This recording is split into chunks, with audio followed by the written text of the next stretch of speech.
Səhifəmin həndəsə sevənlərim, belə bir dənə maraqlı sual var. İstədim ki, həllini sizlə birlikdə baxaq. Deməli, sualda bizə bir dənə ABCD paralelkenar, yəni paralelogram veribdi. Müxtəlif sahələrdə görürsünüz, S, 2S və 7S. Bir də oradakı BFKC trapesiyasını 48 veribdi və bizdən S istəyir.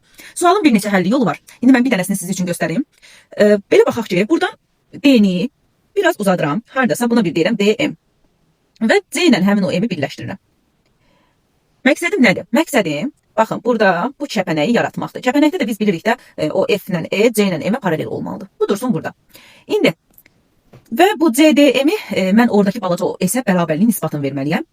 Baxaq. Baxın, bura paralelogramın bucağıdır, kör bucağıdır. Mən bura bir dənə alfa deyirəm.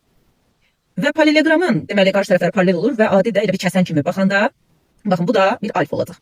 Sonra burada bir dənə bir beta desəm, bunun qarşısı da mənim üçün bir beta olacaq. Və kəpənəyə görə, kəpənəyindəki oxşar üçbucaqlarda oradakı o bucaq, deməli, E, F, K bərabər olmalıdır bucaq C, M, D-yə. Yəni, baxın bura. Yəni, burada bir betadır. Bir də ki, bu paralel, deməli, bu üçbucaqlarda, bu paralelogramın AB tərəfi, qarşı tərəfləri bərabər olur. Axı, DC-yə bərabərdir də. Yəni, baxın, burada, bura bərabərdir. Deməli, bir tərəf iki bucaq bərabərliyinə görə bu üçbucaqlar oxşardır. Bunun sahəsi, belə deyək də, üçbucaq A, B, F bərabər olacaq. Üçbucaq D, C, M-ə. Və sahələri bərabərdir o zaman. Burada S-dir. İndi keçək bu oxşarlığın tətbiqinə. Bu kəpənəkdəki oxşarlığın, deməli, tətbiqinə. Biz bilirik ki, sahələrin nisbəti, hansı ki, balaca üçbucağın sahəsi 2S-dir. Böyük üçbucağın da artıq sahəsi, böyük dediyim üçbucaqda, baxın, bu üçbucaqdır. Yəni, KC üçbucağı. Onun da sahəsi 7S olur, 8S, o da olur 8S. 2S-in 8S-ə nisbəti, məsələn deyirəm, YK tərəfinin KC tərəfinə nisbətinin kvadratı formasında bərabər, yəni kvadratik düz asılıdır. Buradan S-lər gedir, 2 ilə də 8 ixtisar gedəcək, qalacaq 4-də 1. YK-ya, deməli, onu da kvadratdan deməli, azad etsək, olacaq YK-nın KC-yə nisbəti 1-in 2-yə nisbəti. Yəni, YK-ya məsəl üçün mən bir A desəm, baxın, EK-ya bir dənə A desəm, onda KC də olmalıdır 2A. Vəssalam. Bu kəpənəkdən istifadə. İndi keçirik nəyə? Üçbucaq E, F, K, o balaca 2S üçbucaqlara. Oxşardı o. Oxşardı. Üçbucaq, deməli, nəyəm? E, B, C-yə. Hardan bildim? Paralelogramın qarşı tərəfləri paralel olur.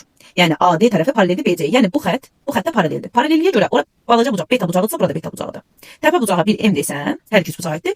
Əgər bu bucağa da mən bir qamma desəm, bu bucaqda qammadır. Baxın, bucaqların bərabərliyindən o üç bucaqlar oxşardır. Yenə oxşarlığı tətbiq etsəm. Balaca üç bucaq, hansı ki EFK üç bucağı, sahəsi 2S-dir. Böyük üç bucağın sahəsi isə, hansı ki EBC üç bucağıdır, o da 2S plus 48-dir. Bərabər olacaq nəyə? Tərəfin, EK tərəfindən, yəni A-nın bütövlükdə EC tərəfindən, yəni A plus 2A-ya. 3 aylıdır. Kvadratik, yenə sahə ilə kvadratik düz asılıqda tərəf. Buradan alınacaq nə?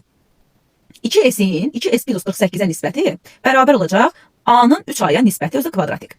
Buradan da A-lar gedəcək, o da kvadratik yüksələcək, olacaq 9-da 1-ə. Çarpaz vursam, 2S-i 9-a vuranda olacaq 18S. Sonra buradakı 2S plus 48-i də 1-ə vuranda ilə yenə 2S plus 48 alınacaq. Buradan 16S 48 edəcək. S də 3 etmiş olacaq. Elə bizdən də S istəyirdi, yəni 3. Belə izah bitdi. Biraz geniş danışdım. Ümid edirəm başa düşdünüz. Növbəti izahlarda görüşərik. Hələlik.